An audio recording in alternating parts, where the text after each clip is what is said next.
everyone, welcome back to my channel Gitanjali Story Time in Manipuri.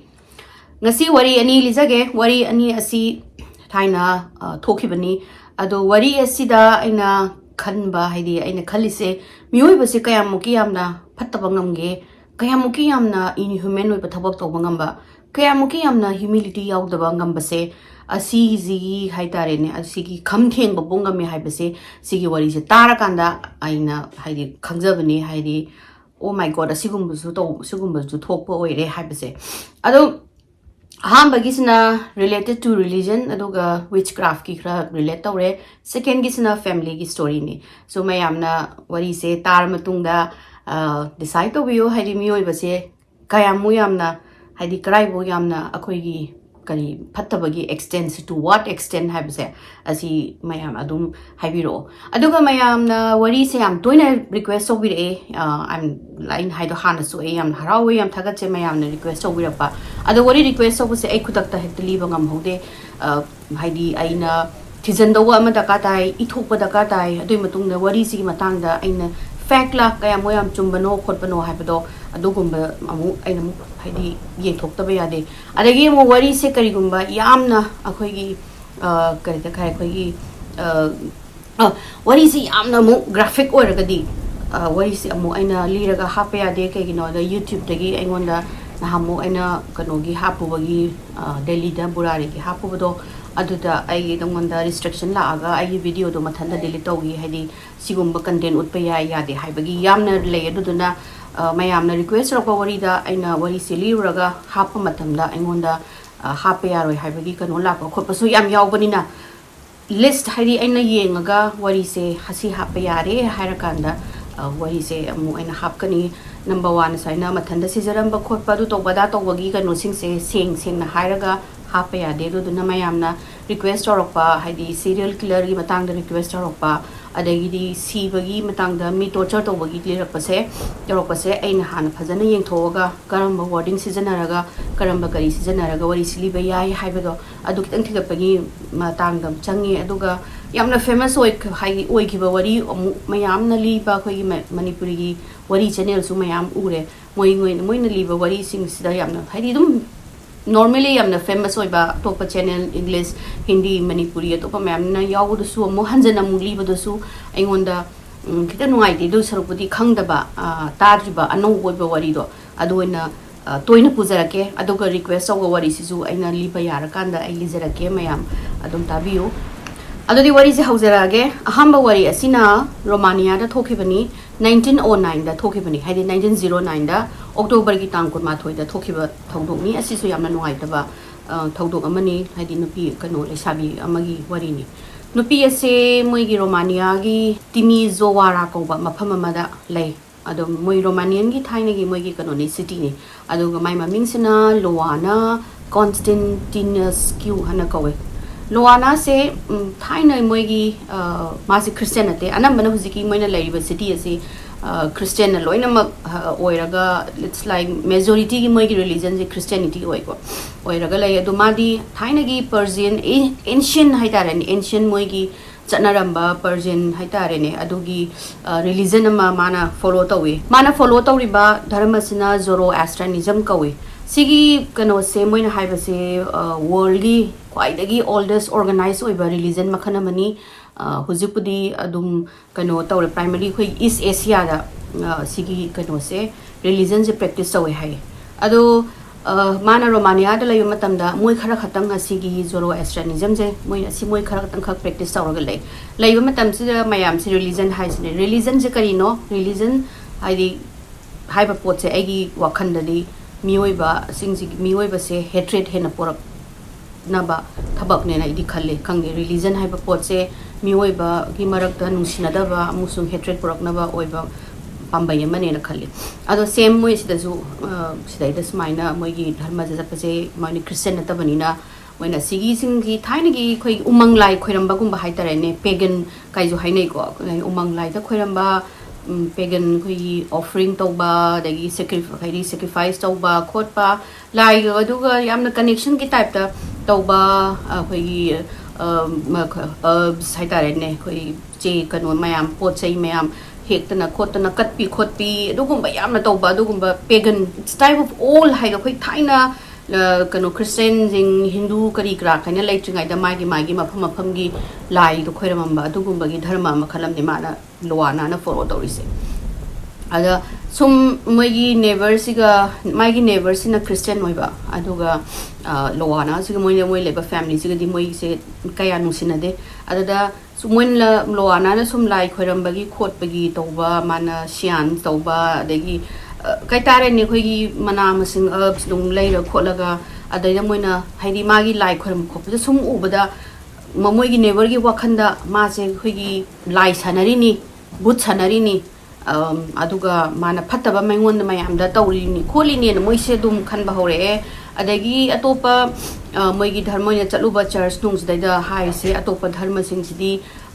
hingcha yai tambani phattabani witchcraft ni aduni duna noina khorami ba lai do adu na pure lai ni adu kha khoiramu kholu kana adum moigi church ta taklak dune hala aga mu moina mong lowana sina loi lai khoram ko so ubusa asum moida hai moi ki ba phawre adi masi nupi se lai sanari male but sanari male akhoida moida kaino ma phataba thoudok thoasu lowana na tawri ni kholi ni haibagi adu masi ki badum phawro moi neighbor se phaw ba hawro badagi mana moi church chalaga moi gi minister singduda mana wari sare haide smai na tawi again leba neighbor do adu do swain lai moi gi zoro estonism khoir moi ningni kholi mado offering gumba toba mali kholi daga adum mana sanga adum sanba ui degi di khoi gi herbs mayam kai haidare ne lai khoram bada yawba kai mayam moi adu singdo ui kholi kai moi na dum haibadagi huziki minister ani sina for some reason I don't know moi sina magi against the plot toba hore hadi lowana gi against lowana si single out toraga masu witch ni mana sumaina angang sacrifice toraga angangi e thai aduga satan ga wari sanai hana siraba mi singi thawai duga wari sanaraga sumaina mana curse towi magi neighbor da moi dai da leiba phatta thoi khudingi lowana na mana satan khoirambadagi tawri ni kholi ni ma se sumaina witchcraft tawi khole do tawe hena mangonda maran siraga mop moi huziki mop ani haidare ne vigilante haigadra koigi huziki moi dugi da leiba da moi lekai dugi nupa ani moi fam nupa ani siga tawra moi singa numit sida torch ka pair laga witch thoro kholoka haidi sagi minister don inside tawre ade huzi nupa ani se tawraga koigi hero haidare ni hero sara ani sla elaga lowana se mai mayum je thong thai dana di with ni di hingchabi sanabani adu lai sanabani khotpani na mayum du thugara lowana se chingtho ema phi morong la thoga moi phure mayam mo amala aga phure kano sida lowana sina hai je ai which ti ai gi dharma gi lai khoram jabani hai besida tagi dre moina noinang which ni na moi gi hekta nga sai gi kano do na moi na sai mayam do kano mok tu na ne phure moi sai gi nam hari amna single out way hojiki nupa ani sina haitari inside tawriba mo mem khomaga porai ba moi ani sina lowana se pure at the brink of death hai si ki taw bo mo na phuraga nang asigi kano dharma se lok kano tawro haidi nang to o aduga nang akhoi na mayam na chaliba dharma nang asida hai religion asida nang convert taw ko ga hai sairamaga ma je sorok da e nai mayam duga asok apan tai phudat pia thamamni ko thamamaga ma se at the brink of death thai jine thamame adagi minister ni na zu hare nang haidi christian nang olo kholo aduga nang lai toroga di nang haina haywa hell kaino da heaven da ka ba phangni na tadi nang hell la nang mai cha ani khola mani du toro mani which tu kan to chaira maga chakhre mai jo ada luwana si mathanda du da lambi do tar kappaga le ma se ngam dre hagut ba adagi moi family moi dai malai mina ba moi mama na bi singudna maja chikhat piraga hospital da pure hospital da nominini ngayeng basa maje masaje phagat hoya da dagi mase no kari gino khangdi mathanda hospital dagi check out tawre haidi ai makhata na layeng aroi hana haraga mase chakhraga mana chakhibagi next stage da mase siraga lerame magi families dai magi neighbors induna changa yengubada siraga lerame sibase mana pura magi black tauba dress ama setle aduga makhut to smaina thabak da haina cross tawre to cross tawraga ma sofa da hippaga siraga lerame ada moina khalisina sai mayam duna mop duna phubudagi mai gi injury duna adagi hospital ju mana phajana layeng mo yada dana check out tawgi bagi adu injury duna siri ma lena khalle mudu moina police kawre police na la akanda hamba yeng matamda moina khalle o lowana se smaina magi injury du da sira male khalame adu hena changa yeng sala kanda di magi kano se mana lerami ba khulai se yamna khoigi kai tare ne ceremonial kano hai tare sizaba hai tare ne tet dugi tat ta masi lerami mana mai dress to pasa na selaga mai kuchu ku men pura pe lore aduga makhut ani je smaina tawraga yamna hoigi sofa da phani hippaga tummaga leibagi type da lerame aduga magi sofa ji ki nakan sida altar ama hadi like kharambagi laisang gi type da ma lerame adagi occult oiba objects sing hai tare ne hoigi effigy sabagi mayam khoi mi khoi charu na ga mi ga saramba adagi di adugumadu mari maga lerame nagi nakanda khoi gi symbols mayam ga tawraga goblet ama lerame ai moi ceremonial goblet hai tar haidi glass tong tong ba khoi gi ceremony da lai khoramba da sijanaba ma adudana pura ngang sang nga ga dui manung da yaw lerame aduga mana haidi mana khudang asangbi tawraga tumami do mana hangto yeng basida mai makhusida loina kat nung mayam haidi kai no kat tawbagi mayam lerame haidi makhong su deep kat lerame duga mai makhut macha su loina mag lerame ada kanu moina sai police na khale oh mai sidi mathanda hoigi ceremonial kanu tawraga kainoma tawraga siba haidi masa mathanda sijaba oira male mai sai gi ana sai sokpoduna siba na tena moi sida maina khalaga mai autopsy spinal postmortem gi ne na moina masi doctor da pu khare police na autopsy tawrakanda doctor sina mai gi mabuk manung sida am phange mai gi system mai gi stomach system se easy da pithan na phange aduga mana series na khoi gi combination of blood loss aduga internal shock kaina mana e te thakpa hetman na mai gi body je shock chatlaga ngasduga ngasai gi blood loss tuga aduma aduna si bane na daina mai report to phangi madi ngasai gi kat ido mana ka aga magi kanu tor madi ngasai ceremony ma tori bijani mana ka aga kasagi goblet da glass da mana ido kan tore sungdo e sungaga amuk thae amuk ka e makhong makhut hari e thokpa ya janga tha ga she drank her own blood until she died mana sidore har ka mana kusto oga si local sing adai da labor sing ma da moi hana mana lowana na chatli ba dharma chatpa lining chatpa sing jina moina khange haidi mana si se curse to bani mana local sing mangon da ngai pot pa nai gi ba mi sing da mana masaje mana kan sacrifice tawraga moi se curse tawramani adune ana moi mayam je loina mak kadai da loina mak wild fire da moi spread tawgre hojiki loana siram magi phiba magi autopsy report se lakpada aduga by chance hoy gadra na traga asing musumana curse tawram khangde asagi minister ani do moi christian gi minister ani do chahi loana na sibagi chahi amagi manungda moi ani mak yam rare blood disease tawraga e gi laina yam rare of e laina naraga si doini siraga asagi biglante ani haidi mop to puraga lakpa moi ani do na su ana han mysteriously si doini amana una u tekla ga nalla sirani amana pura mai family ga leing ai nungdang da mai chaga whole mai gi mai nupi mai imung manung punamak masaga yauna chaga si doini adagi mayam se da thajagre haidi lowana na curse me habidi mangonda lakna khiba mangonda tamna ikai ba pi khiba mimang thokhiba dogi mana moi mari se curse to bani na adu maina laure aduga lowana gi sibagi picture se moina amada display to thami hai hujik mafam lo ai moi romanian city amada adu hujiki magi sibagi photo se yeng basida hujik dum ni ko yeng akan sida lowana gi photo sigi sibagi photo sigi yengorga hala kanung dang tum mi singje anambana slip kano paralysis to we hai habidi mangak na gi tawba hagut pangam daba mikte thoga khoi kaino ma isa je ling mangam daba khot kadaba adugumba slip paralysis to we hai dumayam photo si yengo aduduga kana slip kano paralysis to we do ai biro ado engona di chai biro kanu ko ꯑꯩꯒꯤ ꯑꯅꯤꯁꯨꯕ ꯋꯥꯔꯤꯁꯤꯅ ꯕ꯭ꯂꯦꯟꯁ ꯃꯣꯅꯤꯌꯔ ꯍꯥꯏꯅ ꯑꯃꯒꯤ ꯅꯨꯄꯤ ꯑꯃꯒꯤ ꯋꯥꯔꯤꯅꯤ ꯕ꯭ꯂꯦꯟꯁ ꯃꯣꯅꯤꯌꯔꯁꯦ ꯃꯥꯔꯆꯀꯤ ꯇꯥꯡ ꯑꯃ 1849ꯗ ꯃꯥꯁꯦ ꯄꯣꯛꯇꯣꯏꯅꯦ ꯄꯦꯔꯤꯁꯇ ꯑꯗꯨꯒ ꯃꯥꯒꯤ ꯐꯦꯃꯤꯂꯤꯁꯦ ꯑꯩꯈꯣꯏꯒꯤ ꯌꯥꯝꯅ ꯏꯅꯥꯛ ꯀꯩꯔꯥꯛ ꯈꯨꯟꯕ ꯑꯩꯈꯣꯏꯒꯤ ꯋꯦꯜ ꯇꯨ ꯗꯨ ꯐꯦꯃꯤꯂꯤ ꯃꯣꯏ ꯑꯦꯔꯤꯁꯇꯣꯀ꯭ꯔꯦꯇꯦꯠ ꯐꯦꯃꯤꯂꯤꯒ ꯍꯥꯏꯇꯥꯔꯦꯅꯦ ꯑꯩꯈꯣꯏꯒꯤ ꯊꯥꯏꯅꯒꯤ ꯅꯤꯡꯊꯧ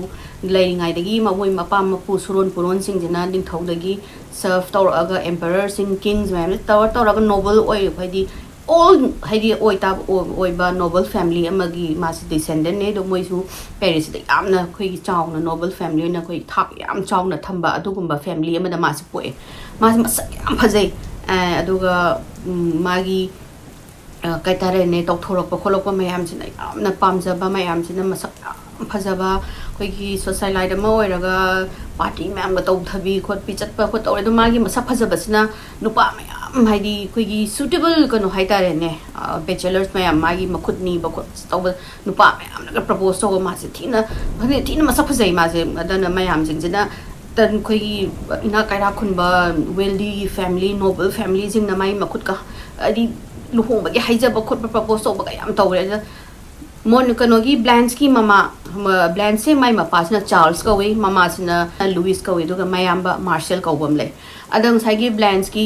ꯃꯈꯨꯠ ꯅꯤꯕ ꯂꯥꯛꯄ ꯈꯣꯠꯄ ꯑꯗꯨꯒꯨꯝꯕ ꯐꯖꯕ ꯇꯧꯕꯁꯤꯗ ꯃꯃꯥꯁꯦ ꯂꯨꯏꯁꯁꯤꯗꯤ ꯍꯔꯥꯎꯔꯦ ꯍꯥꯏꯗꯤ ꯏꯅꯥꯛꯀ ꯍꯦꯟꯅ ꯑꯃꯨꯛ ꯈꯨꯟꯕ ꯃꯣꯏꯗꯒꯤ ꯍꯦꯟꯅ ꯀꯩꯅꯣ ꯋꯦꯜ ꯇꯨ ꯗꯨ ꯑꯣꯏꯕ ꯅꯣꯕꯜ ꯐꯦꯃꯤꯂꯤ ꯑꯃꯗ ꯑꯩꯒꯤ ꯃꯆꯥꯅꯨꯄꯤꯁꯦ ꯄꯤꯔꯒꯦ ꯈꯣꯠꯂꯒꯦꯅ ꯃꯥꯗꯤ ꯈꯜꯂꯒ ꯍꯔꯥꯎꯔꯦ ꯑꯗ ꯃꯥꯁꯤꯅ ꯆꯍꯤ 19 ꯑꯗꯥꯏ ꯁꯨꯔꯛꯄꯁꯤꯗ ꯃꯃꯥꯁꯤꯅ ꯄ꯭ꯔꯦꯁꯔ ꯇꯧꯕ ꯍꯧꯔꯦ ꯍꯥꯏꯗꯤ ꯅꯪ ꯂꯨꯍꯣꯡꯅꯕ ꯍꯥꯏꯅ ꯁꯨꯇꯦꯕꯜ ꯅꯨꯄꯥ ꯃꯌꯥꯝ ꯂꯥꯛꯏꯁꯦ ꯅꯪ ꯁꯤꯗꯒꯤ ꯑꯄꯥꯝꯕ ꯑꯃ ꯈꯜꯂꯣ ꯈꯣꯠꯂꯣꯅ ꯇꯧꯔꯦ ꯑꯗꯨ ꯕ꯭ꯂꯦꯟꯁꯀꯤ ꯋꯥꯈꯜꯗꯗꯤ ꯃꯥꯒꯤ ꯐꯦꯃꯤꯂꯤ ꯃꯃꯥꯁꯤ ꯌꯥꯝ ꯀꯟꯇ꯭ꯔꯣꯂꯤꯡ ꯑꯣꯏꯕ ꯂꯨꯏꯁꯁꯦ ꯌꯥꯝꯅ ꯀꯟꯇ꯭ꯔꯣꯂꯤꯡ ꯑꯣꯏ ꯃꯥꯅ ꯑꯄꯥꯝꯕ ꯅꯠꯇ꯭ꯔꯗꯤ ꯍꯥꯏꯗꯤ ꯇꯧꯍꯟꯕ ꯈꯣꯠꯂꯝꯕ ꯇꯧꯕꯗ ꯂꯨꯏꯁꯅ ꯃꯥꯅ ꯃꯣꯏꯗꯤ ꯅꯣꯕꯜ ꯐꯦꯃꯤꯂꯤꯅꯤꯅ ꯌꯥꯝꯅ ꯐ꯭रीडम ꯑꯣꯏꯅ ꯍꯧꯔꯛꯇ꯭ꯔꯦ ꯄꯩꯁꯥ ꯅꯨꯡꯁꯥ ꯂꯛꯖꯔꯤꯗ ꯌꯣꯝꯃꯒ ꯆꯥꯎꯔꯛꯑꯒꯁꯨ ꯇꯧꯅꯤꯡꯕ ꯇꯧꯕ ꯌꯥꯗꯕ ꯑꯩꯈꯣꯏꯒꯤ ꯐ꯭रीडमꯗꯣ ꯐꯪꯗꯕꯗꯒꯤ ꯃꯥꯅ ꯈꯜꯂꯤꯁꯦ ꯃꯌꯨꯝꯁꯤꯗꯒꯤ ꯃꯥꯅ ꯋꯤꯗꯤꯟ 1 year ꯅꯨꯄꯥ ꯑꯃ ꯐꯪꯉꯒ ꯃꯥꯁꯦ ꯃꯌꯨꯝꯁꯤꯗꯒꯤ ꯂꯨꯍꯣꯡꯉꯒ ꯆꯠꯈ꯭ꯔꯒ ꯃꯥꯒꯤ ꯐ꯭री ꯑꯣꯏꯅ ꯃꯥꯅ ꯑꯄꯥꯝꯕ ꯃꯑꯣꯡꯗ ꯃꯥꯒꯤ ꯃꯑꯣꯡꯗ ꯅꯨꯡꯉꯥꯏꯅ ꯂꯩꯔꯒꯦꯅ ꯃꯥꯁꯦ ꯈꯜꯂꯒ ꯂꯩꯔꯦ ꯑꯗꯒꯤ ꯃꯥꯅ ꯆꯍꯤ 19 ꯆꯪꯉꯛꯄꯁꯤꯗꯩꯁꯤꯗ ꯃꯥꯁꯦ ꯅꯨꯄꯥ ꯑꯃ ꯀꯣꯏꯅꯔꯒ ꯃꯥꯅ ꯃꯃꯥꯁꯤꯗ ꯍꯥꯏꯔꯦ ꯑꯩ ꯂꯨꯍꯣꯡꯕ ꯔꯦꯗꯤ ꯑꯣꯏꯔꯦ ꯈꯣꯠꯂꯦ ꯃꯃꯥꯁꯤꯗ ꯂꯨꯏꯁꯤꯗꯤ ꯍꯔꯥꯎꯔꯦꯗꯤ ꯑꯁ ꯌꯥꯝ ꯐꯔꯦ ꯑꯗꯨꯗꯤ ꯀꯔꯝꯕ ꯅꯨꯄꯥ ꯈꯜꯂꯦ ꯉꯁꯥꯏ ꯁꯤꯗꯩ ꯂꯥꯛꯄ ꯀꯩꯅꯣꯗꯨꯒꯤ ꯃꯣꯏ ꯂꯣꯌꯔꯗꯨꯒꯤ ꯃꯆꯥꯔꯥ ꯑꯗꯨꯒꯤ ꯗꯣꯛꯇꯔꯗꯨꯒꯤ ꯃꯆꯥꯔꯥ ꯑꯗꯨꯗꯨꯒꯤ ꯅꯣꯕꯦꯜ ꯐꯦꯃꯤꯂꯤꯗꯨꯒꯤ ꯃꯆꯥꯔꯥ ꯑꯗꯨ ꯍꯪꯕꯁꯤꯗ ꯃꯣꯅꯤꯌꯔ ꯀꯩꯅꯣꯁꯤꯅ ꯕ꯭ꯂꯦꯟꯁꯤꯅ ꯅꯠꯇꯦ ꯑꯩꯅ ꯅꯨꯡꯁꯤꯔꯤꯁꯦ ꯂꯣꯌꯔꯅꯤ ꯍꯥꯏꯔꯒ ꯃꯃꯤꯡꯁꯦ ꯍꯥꯏꯔꯛꯄꯁꯤꯗ ꯍꯧꯖꯤꯛꯀꯤ ꯅꯨꯄꯥ ꯃꯥꯅ ꯄꯥꯝꯃꯝꯃꯤꯕ ꯅꯨꯄꯥꯁꯤꯗꯤ ꯄꯥꯈꯪꯒ ꯅꯠꯇꯦꯕ ꯑꯍꯟ ꯑꯣꯏꯔꯕ ꯍꯥꯟꯅ ꯅꯨꯄꯤ ꯁꯤꯈꯤꯕꯒꯤ ꯃꯥꯒꯤ ꯋꯤꯗꯣꯋꯔꯅꯤ ꯍꯥꯏ ꯃꯣꯏꯅ ꯍꯥꯏꯕꯗꯣ ꯁꯤꯈꯤꯕ ꯑꯗꯨꯗꯨꯒ ꯑꯍꯟ ꯑꯣꯏꯔꯕ ꯂꯣꯌꯔ ꯑꯃ ꯑꯗꯨꯁꯨ ꯄꯩꯁꯥꯁꯨ ꯑꯝꯇ ꯄꯥꯏꯗꯕ ꯃꯣꯏꯒꯤ ꯁ꯭ꯇꯦꯇꯁꯇꯒꯤ ꯌꯥꯝꯅ ꯇꯥꯕ ꯚꯦꯔꯤ ꯄꯦꯅꯤꯂꯦꯁ ꯍꯥꯏ ꯑꯗꯨꯒꯨꯝꯕ ꯂꯣꯌꯔꯁꯦ ꯃꯥꯅ ꯑꯗꯨ ꯃꯉꯣꯟꯗ ꯂꯨꯍꯣꯡꯒꯅꯤꯅ ꯍꯥꯏꯔꯛꯑꯕ ꯍꯥꯏꯗꯤ ꯃꯥ ꯑꯗꯨꯗ ꯑꯥꯏ ꯃꯤꯟ ꯂꯚ ꯋꯤꯠ ꯍꯤꯝ ꯃꯥ ꯂꯨꯍꯣꯡꯒꯅꯤꯅ ꯀꯩꯅꯣꯁꯤꯒꯤ ꯕ꯭ꯂꯦꯟꯁꯤꯒꯤ ꯃꯃꯥꯁꯤꯗꯤ ꯁꯥꯎꯅ ꯂꯣꯏꯔꯦꯕ ꯑꯗꯨꯒꯤ ꯃꯅꯨꯡꯒꯤ ꯃꯇꯝꯗ ꯀꯩꯅꯣꯅ ꯕ꯭ꯂꯦꯟꯁꯅ ꯆꯥꯎꯔꯛꯄ ꯃꯇꯝꯗꯗꯤ ꯃꯄꯥꯗꯣ ꯂꯩꯈꯤꯗ꯭ꯔꯦ ꯑꯗꯨꯗꯨꯅ ꯃꯃꯥꯗꯨꯅ ꯑꯅꯝꯕ ꯃꯣꯏꯒꯤ ꯍꯦꯗ ꯑꯣꯐ ꯗ ꯐꯦꯃꯤꯂꯤ ꯑꯣꯏꯔꯒ ꯃꯥꯅ ꯂꯣꯏꯅꯃꯛ ꯆꯂꯥꯏꯔꯒ ꯂꯥꯛꯄꯅꯤ ꯃꯃꯥꯁꯤꯅ ꯁꯤꯒ ꯌꯥꯔꯦ ꯅꯪ ꯑꯁꯤꯒꯤ ꯅꯨꯄꯥꯁꯤ ꯂꯨꯍꯣꯡꯕ ꯁꯨꯡꯌꯥ ꯌꯥꯔꯣꯏ ꯅꯪ ꯇꯣꯛꯅꯔꯣ ꯁꯤꯅꯤ ꯃꯃꯥꯗꯒꯤ ꯉꯁꯥꯏꯒꯤ ꯕ꯭ꯂꯦꯟꯁꯅ ꯍꯥꯏꯁꯦ ꯑꯩ ꯇꯣꯛꯄ ꯉꯝꯃꯣꯏ ꯑꯩ ꯅꯨꯄꯥꯁꯤꯗꯤ ꯌꯥꯝ ꯅꯨꯡꯁꯤꯔꯨꯔꯦ ꯑꯩ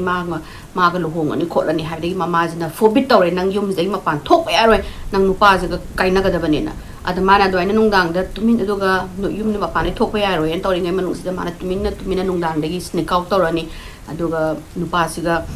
ꯀꯩꯅꯣ ꯇꯧꯔꯨꯔꯅꯤ ꯎꯅꯔꯨꯔꯅꯤ ꯑꯗꯨꯒ ꯑꯩꯈꯣꯏꯒꯤ ꯅꯨꯃꯤꯠ ꯅꯣꯡꯃ ꯅꯤꯅꯤꯒꯨꯝꯕ ꯍꯜꯂꯛꯇꯕ ꯈꯣꯠꯇꯕ ꯑꯗꯩ ꯍꯜꯂꯛꯑꯀꯥꯟꯗꯅ ꯀꯗꯥꯏ ꯆꯠꯂꯨꯏꯅ ꯇꯧꯔꯒ ꯅꯨꯄꯥꯗꯣ ꯍꯧꯖꯤꯛꯀꯤ ꯅꯨꯄꯥ ꯂꯣꯌꯔ ꯃꯥꯒꯤ ꯂꯚꯔꯗꯣ ꯕꯣꯏꯐ꯭ꯔꯦꯟꯗꯣ ꯑꯗꯨ ꯎꯅꯔꯨꯝꯅꯦꯅ ꯍꯥꯏꯔꯨꯕꯒꯤ ꯑꯃꯨꯛ ꯌꯨꯝꯁꯤꯗ ꯈꯠꯅꯕ ꯈꯣꯠꯅꯕ ꯍꯦꯛꯇ ꯃꯃꯥꯁꯤꯅ ꯁꯥꯎꯔ ꯃꯣꯏ ꯑꯅꯤ ꯃꯔꯛꯁꯤꯗ ꯑꯗꯨꯝ ꯍꯥꯏꯗꯤ ꯑꯃꯗꯨꯁꯨ ꯑꯩ ꯅꯨꯄꯥꯗꯣ ꯅꯨꯡꯁꯤꯔꯦ ꯑꯩ ꯇꯣꯛꯅꯕ ꯉꯝꯃꯣꯏ ꯍꯥꯏꯔꯛꯑꯦ ꯃꯃꯥꯗꯨꯅꯁꯨ ꯑꯩ over my dead body ꯅꯪ ꯑꯁꯤꯒꯤ ꯅꯨꯄꯥ ꯌꯥꯝꯅ ꯂꯥꯏꯔꯕ ꯑꯩꯈꯣꯏꯒꯤꯗꯒꯤ ꯊꯥꯛ ꯍꯟꯊꯅ ꯂꯩꯕ ꯅꯨꯄꯥꯁꯤꯗ ꯅꯪꯅ ꯂꯨꯍꯣꯡꯉꯒ ꯑꯩꯈꯣꯏꯒꯤ ꯅꯥꯇꯣꯟ ꯀꯛꯀꯦ ꯈꯜꯂꯤꯔꯥ ꯈꯣꯠꯂꯤꯔꯥ ꯍꯥꯏꯅ ꯑꯗꯨꯝ ꯈꯟꯅꯔꯒ ꯃꯣꯏ ꯑꯅꯤꯁꯦ ꯑꯗꯨ ꯅꯨꯄꯥꯗꯨ ꯅꯠꯇ꯭ꯔꯗꯤ ꯃꯥꯁꯨ ꯂꯨꯍꯣꯡꯉꯣꯏꯅ ꯑꯗꯨꯝ ꯃꯔꯩ ꯃꯔꯥꯡ ꯇꯧꯔꯤ ꯃꯅꯨꯡꯁꯤꯗ ꯃꯣꯅꯤꯌꯔ ꯑꯁꯤꯒꯤ ꯀꯩꯅꯣꯁꯦ ꯕ꯭ꯂꯦꯟꯁ ꯃꯣꯅꯤꯌꯔꯁꯦ ꯑꯗꯨꯒꯤ ꯃꯅꯨꯡꯁꯤꯗ ꯃꯥꯁꯤ ꯑꯅꯥꯕ ꯑꯃꯗꯒꯤ ꯁꯤꯔꯦꯅ ꯑꯗꯨꯃꯥꯏꯅ ꯄꯥꯎ ꯐꯪꯉꯤ ꯑꯗꯒꯤ ꯁꯤꯔꯦꯅ ꯄꯥꯎ ꯐꯪꯉꯒ ꯃꯣꯏꯅ ꯃꯌꯥꯝ ꯑꯗꯨꯅ ꯂꯗꯥꯏꯒꯤ ꯂꯩꯀꯥꯏ ꯃꯣꯏꯒꯤ ꯂꯣꯀꯦꯂꯤꯇꯤ ꯑꯗꯥꯏꯒꯤ ꯁꯪꯒꯤ ꯇꯥꯔꯛꯄꯗꯒꯤ ꯃꯣꯏꯁꯤꯡꯁꯦ ꯌꯥꯝ ꯅꯨꯡꯉꯥꯏꯇ꯭ꯔꯦꯅꯦ ꯍꯥꯏꯗꯤ ꯑꯗꯨꯒ 1800ꯀꯤ ꯃꯇꯝꯅꯤꯅ ꯍꯥꯏꯗꯤ ꯁꯗꯟꯂꯤ ꯑꯗꯨꯃꯥꯏꯅ ꯅꯥꯔꯒ ꯌꯪꯁꯇꯔꯁꯤꯡꯁꯦ ꯑꯗꯨꯝ ꯅꯥꯕ adagi manghiba aduga dum sibase yamna am tawram male aduna mayam adu matamdadi kaim bo suspicion kaim laitre hadi o mado haidi maybe mai ka disease amadagi anabam dagi lagi da boy mani na my friend family sings the mas mon to hore edi blinds ki matang da hadi o chahi kuntare sudangari ba masak am phajaga ba ma do kanta sumaina sigire khot kharena adanga sagi blinds pu koirami ba nu pasina di haize ma kamaina sidoino ma aiga chithi thanaram nangairi aduga khoi ni je chujik chakhraga luhung tobagi hadi luhung ani nungmana mangi bagi hadi matung sigi marak sida mobile si dagi yum dagi chilaga luhung asen haina bane amta thigat piu kholo na mana mayam sida phai ba police haibase mana tabidre aduga khara leraga huziki lawyer nu pa jisu mysteriously muksi daga lerame but mayam do adu matam du di laina yamla kai kai no ano ba thokune na dum dagi di heart attack adu da kai kak mam post matam kari ka ki thapak am nei tamina adum sira ma le na adum moi su dum leire adagi mayam su dum chahi adum hau gare adum kaw gare hadi plans ka do ki ba khot ki ba mem da kaw raga chahi kun manga hau gare chahi kun manga matung da 1901 chahi kun manga matung 1901 sida noma usiki moi Paris ki police station moi da French police hai tamne sida letter ma hand written letter ma lai written moi letter sida hai je moi gi Monier family se sida dirty secret ma lai bani yamna aki tu zumba thabak ama moi na tawani moi gi estate to chalaga haidi moi gi property do chalaga amta check to viru so aina hai je thaja biu moi family do secret achauba ma lai bani khotpani kha hairaga adumaina details adaina iraga che ma lai moi sai policing do yengamaga policing du haidi ziki Monier family city tiki na moi dogi never da gi city du da maming chawdana charity mayam ga tawdana khotana koi achaw sang ai da yamna koi noble family hai tamni ne aduguma tawbani na moi chu ahamba da haipet pudi khalame di kasu oiram moi chu concern tawde di maybe karana moi gi jealous oidana khotana tawromba yai kholame na adumaina khale adoiraga su benefit of doubt na saigi moi na haira abani na ming di engura sena police ani se lae moi Monier family moi state na sawi ko khchom huge state moi saw moi lae laga thong na thilaga moi sai moi thabak police no thokle da mana ga Louis Monier ga moi wari sage ko ke to budagi lae laga sai mama duna dance ki mama duna kai hai ke khot ki na hangen mana sumaina letter ma phange hana mana ut letter du su mama du da letter ma phange college sumaina tawe do just koi benefit of doubt hari kashu budi oram da se do just nangi noi estate se koi hatang yenge check let us just check around your house and your property in hai and mama do so why not na tang tawre haidi yamna cooperative ore mama do Louis yengo kashu kai tina dai police ni so yenge huge moi state me am do pham amada mu ni yengore almost pung ani mu sangi tawi moi ni yeng ba mat pham na ma ale kaimbo nothing suspicious kaimbo lam dre hadi suspicious oi ba chingna ningai ba kaim lam da dagi policing jina hoy do di khoi su chatna ba tawrage na moi se moi mayum do haipetang last moi mayum do tanga yenge na manam ji leri ba moi gi mention hai tam ne do da yenge na don tawraga wari sara ga kumthara pasida moi na chatlagi kholagi na Louis ki moi mama sida segi blends ki mama sida Louis sida chalagi kholagi maybe haina sorry to waste your day akoi su haina sithi lak pani na tawde ya da duty ne na mama so kai su kai din du tawde kai na ngang na re mai mabung haita kanogi blends ki mabung marshal su thogle aduga mabung ji ga tawra kai no du na sana le kan sida segi police officer man haina on thu ga haina yeng wa sida moi dagi stairway ma kitang kakalaga koi gi thong pik na ma pan ba hamalai ma pham ma jaga ma ada mana du pet block hai khoi gi solo la ga thamba ma pham ma le ada kitang kakhala di khoi stair amma kakhala ga hai tam ni khoi gi mathonam kakhala ga ada mana police na ngai khone sigi sai da kai lege sini ma kai lege sini da mai mama da na Louis na oh ma siro ka no ne supply closet ni kai mo le binati ai gi assistant sai thabak tok no si duna la ga sida moina mok nung thamba adagi supply extra pot khoi gi kai ta kano to mai khoi adugi thamna bani khodam ne kaishuna te da sini ada sai police na hoi do akhoi na sai loina mak noi gi yum se loina mak noi state si genga bani na si ka tangai re si dam tang hang to halo si happy tang nga tang phat ong nam tang genga ga chakhi gi haidi akhoi da benefit of doubt pura ko ni du di na hai sim tang hang to kera da usida mama sida Louis na no haira ha di hang ba ya roi si kasu na ti no ni yeng da ba yeng ba kasu da ka ta di supply closet ni ka yeng ba ya di si ni adai police ching na re ni hadi kari no moi na nga sai sai la iba chi thi siga man mama do hai di amna cooperative bor ma ga si gi thong se khak hang ge hai ba sida suddenly mai gi ka no do character do change sor ko do hai di yaro yana adai police sin na thong do hango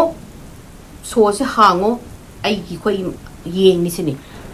mama sina yadre ba monir ka no sina mama siga mabung ni sina supply closet nin chang ka ka suna ti mi to tong ne mai je ta suna kan da si ki thong se hang da na ba ka no to le ri to se police ama sina hare noi ani sida leyo ai ge lepa ga leyo ha do mama police ama sina ka khatla ga yengu so na hare ma ka khale police ama da step sida mai sai stair do ka khala ga thong si ma pan se lep sida manam ta khoi gi nam thi ba disgusting smell hai tam ne ta khun na khoi apumba khoi flesh manam adagi di amang bagi manam nam mi ma si machin na khoma ga ma na thong se am ta hang to na moi ka to dagi so lo re moi le thabak to using dagi la moi na so to na thoga ra ga hang to ko si thoi hang to ko se ta nam thi ba manam je ma ka no si police ki mamai je pashala ko ne ba akoi gi rotting flesh sa tam ni wei rotting human gi body feces adagi di khang ne nam thi ekta nam thi bai je mapan thok bagi khoi gi kano yung manam dagi kai apum marak manam se tan namaga mai ju pung mam ba koi ba yum khadi ka ma lai ma dai dinji koi ba ka ma koi mam ga le ma thong se all the way hang to yi na kan se di ngasai le mi manam thi ba mayam du gi marak tu da nupi ma phawung da hip pa ga le rami nupi je kana no ha ba da ngasai gi black or kano the blonde money do oil le rami sahi kun mangai matung da ma sire na moina tawbi gi ba khokhi mayam do siram dare ma di do dai da manung da lairame mana lairame ba phibam se atukki mati phattana lairam doi ni go ma chain tawraga makhong gi da makhutta chain pharaga jiki phabung kanu ma lairame phabung apum sida khoi gi rotten kanu straw khoi gi straw kanu na skai tare ne straw apum ba adagi mana makhung hamjin ba du da lai ba sing amang hamjin ba jing do adu do kanga ga koi crush ora bai tare ne koi man da crush ora ga lai rame me masa da mafi amta chelam de ma adagi koi gi kari ha tare ne amot akai mayam jina ta dagi di adai da rotten koi sa ba apum ba sana ba khara hai apum ba khara mit apum ba khara apum mayam adagi magi ngasai gi amang ba jige akang ba do ju hoi fresh oina khara lairam ba adagi kang amaga crush oina ga laima mayam marak sida ma ji pham ga lairam mi ekta ngasai gi police di le ba di o ga tawre ba manam ki matik nam thi mandana mana ma mai ji khumjala ga hujiki mana leiri ba ka ji thongnau sing je loina mak moina kadona yopi na thara ga ubak na khumjala me mana ubak to loina hang to o yen kan se di sunlight changak pa se di for the first time Blanche Moniers na chahi kun manga gi matung da mana sunlight aham boy na uba sa mai mami chi khumjalaga ngamda da mamai chu tawraga hadi hypet no poi kori ma sa tawi bu nung sagi nung sa si uba sa moina sagi Blanche phang matam da kg kun ga manga khak lum me ma se mayang kanga ga mai bon sai da mi ne saru da matong na tang hadi kanu kupa ga ne mana le rami se mana le rami ba phibam se thina yam koi adu mai na mi oi ba se tham bhaw na de ba moi ju kara mai na adu kui ba sahi du bu khara mai na macha nu pi du bodu da thammi no moi mayam je adi ngau ri haidi khara mai na moi na du amna mioi ba se hai na habi do phatta ba kayam yam ngam gi ka du ki adu mai na mi bu sa ma do na pullaga adu su ko ai degi worst condition da thambi ra mi do na adegi police sing da na haire hadi moi bok ta sor holaga lei bangam da na nga hak tho ga amuk machin do mukhum jalaga amuk changba ade moina tin ga je lebak da ko ching ga chen lei ba uchi ga je dai daga do monier jina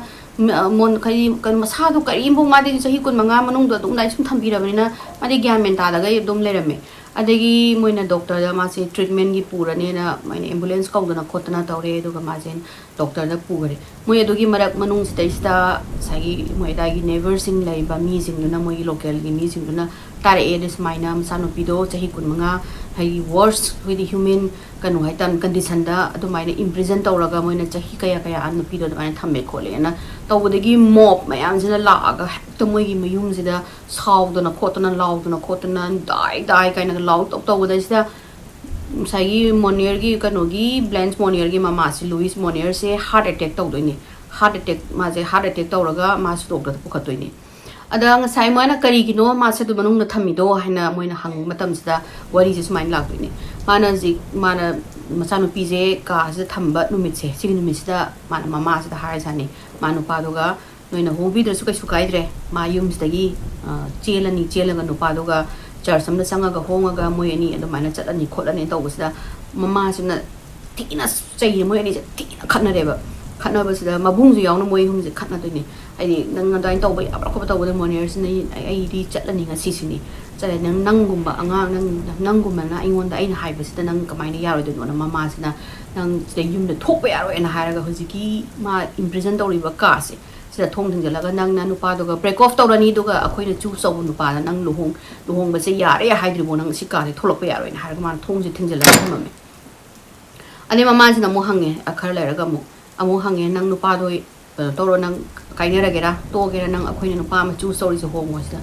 Blanche na yadre ai di mangonda ai mai am nusirure ai ngamaroi kanambo ai luhongwe noina haba nupa singdo ai adu nupa na tade ai kanambo hongwe sini ai mama jo su nang jo ai na haba yadradi asida sum layo nang nang hai di nangi kano do change saudribo haina nang decision do change saudribo haina ada thamaga sum thambadagi weeks turns into months turns into years dagi decade dagi 2 decade daga 25 years matungda ne moi aduda thabak towi mana magi condition do yeng sing amak tabadagi atu thina mi wo do leba ngamak tabadagi moi dui marung dagi mi mani kana no moi na haidre chithi ibada moi na smaina nupi ama haina moi gi ka haina imprison tawraga leibani khotpani ka danje khai danjan manba dinji oiba ka amda do oina jegi moi secret leibani khopani na iraga thaba oile me police ta ado police na la kan di chahi kudungai matungda kano do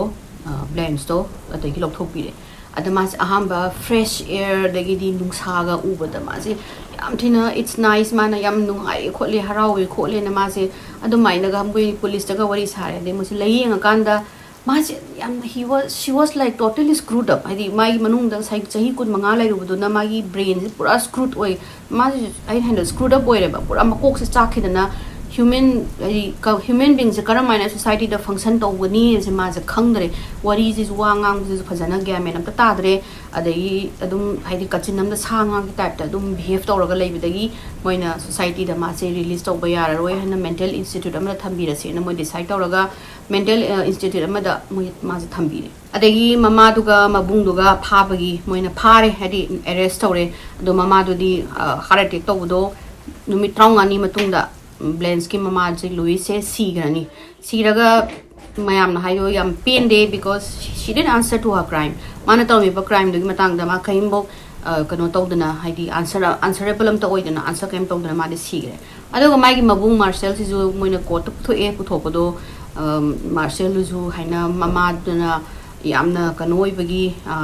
magi authority da laibani mana adumaina khoida haini mentally torture tawi kholi do tawi da tawi na haijel lagara tawbra tawdabra khangde do mana chahi kun manga machin da mana kaimbo haidre do mama do kibadagi mama duna